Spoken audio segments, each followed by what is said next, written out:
Salut à toi, à nouveau, pensée du jour numéro 146. Elles se suivent, mais elles ne se ressemblent pas.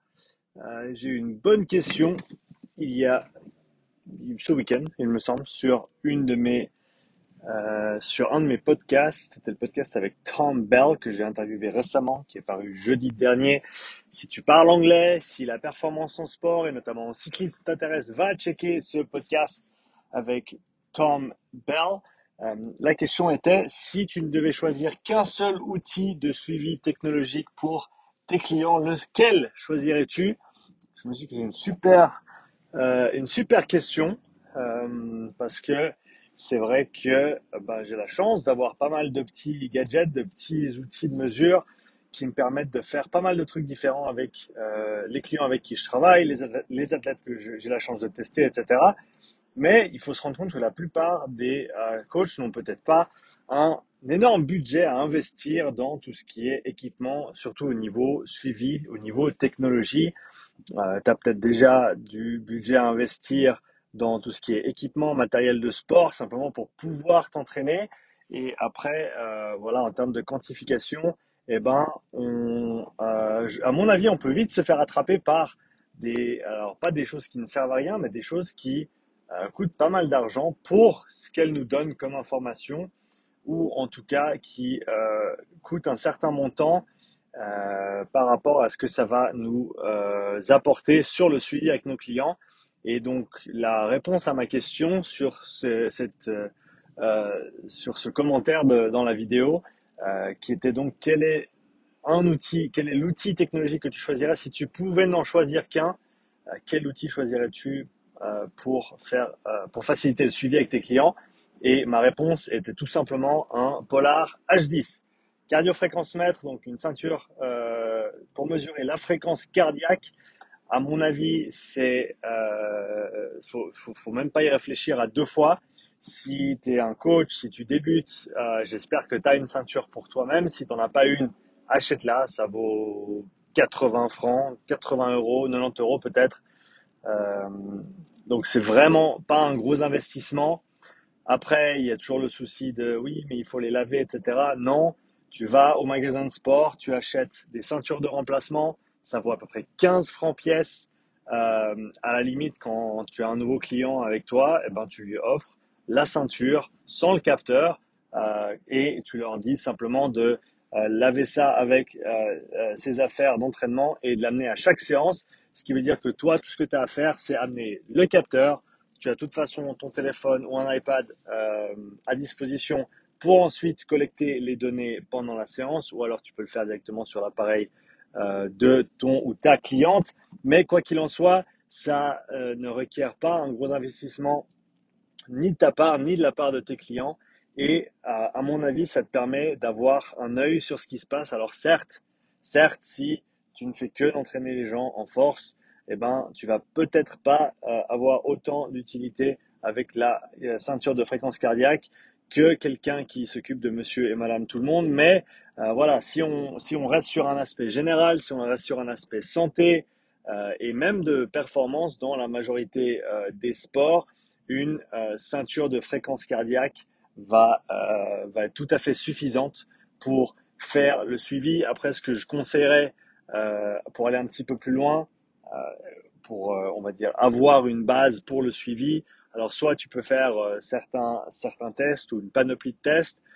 Honnêtement, ce que je te recommanderais personnellement, c'est d'utiliser en gros le même protocole que j'utilise moi pour faire mes bilans physiologiques, c'est-à-dire un petit test incrémental par palier, intermittent, avec 4 minutes de travail, 1 minute de repos, et d'essayer de faire en sorte que la personne complète entre 9 et 11 intervalles, histoire d'avoir assez de données.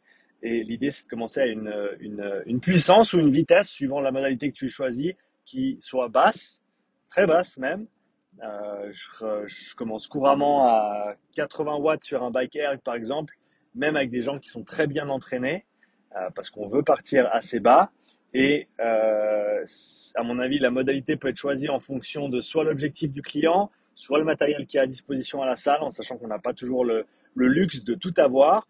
Donc voilà, si tu as un tapis de course à la salle et que tu as que ça, eh ben, tu peux effectuer le test sur ce tapis de course. Si tu n'as qu'un vélo, tu peux le faire sur un vélo. Si tu as un rameur ou si la personne s'entraîne sur un rameur, tu peux le faire en rameur, etc., etc. Si tu es chez quelqu'un et qu'ils ont un home trainer, eh ben, ils auront certainement une ceinture cardiaque, mais tu peux faire le test également. Tu échelonnes le test pour faire en sorte que la personne arrive à entre 9 et 11 intervalles. Si ça t'intéresse d'aller un petit peu plus loin, tu peux aller creuser dans mes vidéos sur mes bilans physiologiques et sur le contenu du test et comment je calibre le test. Sinon, dis-moi dans les commentaires et je peux aisément faire une vidéo supplémentaire sur comment calibrer ce test-là. Et à mon avis, si tu peux déjà faire un suivi du RPE pendant le test avec les différentes intensités, en sachant que sur un vélo, par exemple, la majorité des gens vont avoir des paliers. Si c'est monsieur et madame tout le monde, ça va peut-être être des paliers de 10 watts, ou quelqu'un qui débute, quelqu'un qui est hors de forme. Et ça peut monter jusqu'à des sauts de 30 watts, suivant le niveau de la personne. Mais en général, si tu commences entre 80 et 100 watts et que tu fais des paliers de entre 15 et 25 watts, tu es déjà pas mal. Et à ce moment-là, tu peux simplement voilà, mesurer la fréquence cardiaque de la personne, lui demander son RPE après chaque intervalle. Tu peux télécharger une petite fiche de RPE que tu peux imprimer pour utiliser de ton côté sur la vidéo qui vient juste avant celle-là. Je viens de publier une vidéo cet après-midi sur le test intermédiaire que je recommande que les athlètes effectuent à la suite d'un de mes bilans physiologiques. Et donc, tu peux tout à fait regarder cette vidéo et aussi t'en inspirer. Mais l'idée, c'est voilà, simplement avoir un test de référence avec différentes intensités, avec des temps de repos également. Et tu mesures la fréquence cardiaque, le RPE. Si tu veux aller un petit peu plus loin, tu vas chercher ma vidéo sur le HRVT, donc le seuil de variabilité cardiaque. Tu quantifies ça également pendant ton test avec ton Polar H10 au travers de l'application dont je parle dans la vidéo mentionnée juste avant. Et ça te permet d'avoir sur une séance eh ben, toutes les informations qui te permettront de faire un suivi sur le moyen et long terme avec cette personne, à savoir que tu peux effectuer ce test toutes les 6 à 8 semaines sans vraiment te prendre la tête. C'est l'échauffement en guillemets est vraiment inclus dans ce test parce que si tu calibres bien encore une fois le test et d'ailleurs si ça t'intéresse d'avoir une petite table de calibration, mets-moi un petit commentaire aussi, ça je pourrais le communiquer sur comment je calibre en général mes tests. Euh, mais en général, voilà, les premières 20-25 minutes doivent vraiment être tranquilles. Tu vas être entre un 1 et un 4 ou 5 RPE. Donc en gros, c'est ton échauffement. Puis après, tu vas progressivement monter au niveau de l'intensité. Donc il n'y a pas d'à-coup. Et ça te permet d'avoir un joli CSV de fréquence cardiaque que tu peux ensuite comparer dans le temps au fur et à mesure que la personne évolue. C'est aussi un test qui est évolutif dans le sens où si à un moment donné, ben, si tu prends quelqu'un de entre guillemets zéro, si tu les prends depuis le point de départ, qu'ils n'ont pas de forme, qu'ils ne se sont jamais vraiment entraînés, eh ben, peut-être que le dernier palier que tu vas atteindre sur le premier test que tu vas effectuer, il sera au milieu du test sur le test suivant ou le test d'après. Donc c'est un test qui est évolutif dans le sens où si tu commences à 80 watts et que tu fais plus 20 watts pardon, avec Georges, et ben Georges, la fois prochaine, tu peux le faire recommencer à 80 watts. Peut-être qu'il va 3 ou 4 paliers plus loin que la première fois, parce qu'il est en forme maintenant, Georges. Et la fois suivante, au lieu de commencer à 80 watts, tu peux commencer à 120 watts. Et suivre tes mêmes intervalles de 20. Et au final, arriver à quand même comparer toutes les données cardiaques, la récupération cardiaque aussi pendant les temps de repos, simplement superimposer les courbes entre test 1 et test 2. Ça va te donner un joli visuel, quelque chose que tu peux facilement présenter à ton client ou à ta cliente en termes de quantification de progrès, en termes de charge interne.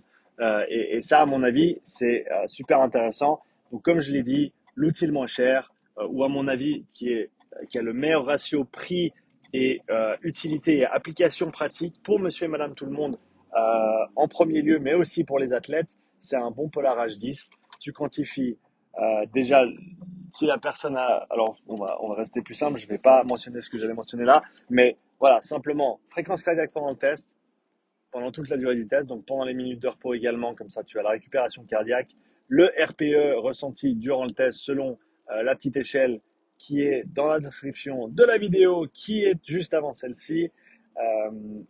Si déjà tu fais ça correctement, tu vas avoir un joli petit test pour faire ton suivi au niveau du développement cardiovasculaire et de l'état de santé de la personne avec un outil très peu coûteux, avec un protocole, à mon avis, qui est assez simple à mettre en place. Voilà. Euh, Laisse-moi un petit commentaire pour me dire ce que tu en penses parce que je suis en train de me faire à l'idée de faire une petite vidéo un petit peu plus développée sur justement ce protocole de test qui peut être utilisé par vraiment tout le monde de manière extrêmement simple pour pouvoir quantifier ses progrès dans le temps sans avoir accès à 1000 outils, même si c'est chouette bien sûr d'avoir tous les outils de mesure, mais ce n'est pas absolument nécessaire. Un cardiofréquence-mètre suffit largement. Dis-moi ce que tu en penses. Je pourrais certainement faire une vidéo supplémentaire pour en parler si ça te parle. Et sur ce, je vais te laisser. Je vais aller coacher. Je te souhaite une bonne soirée et je te dis à bientôt pour la prochaine pensée du jour. Allez, ciao!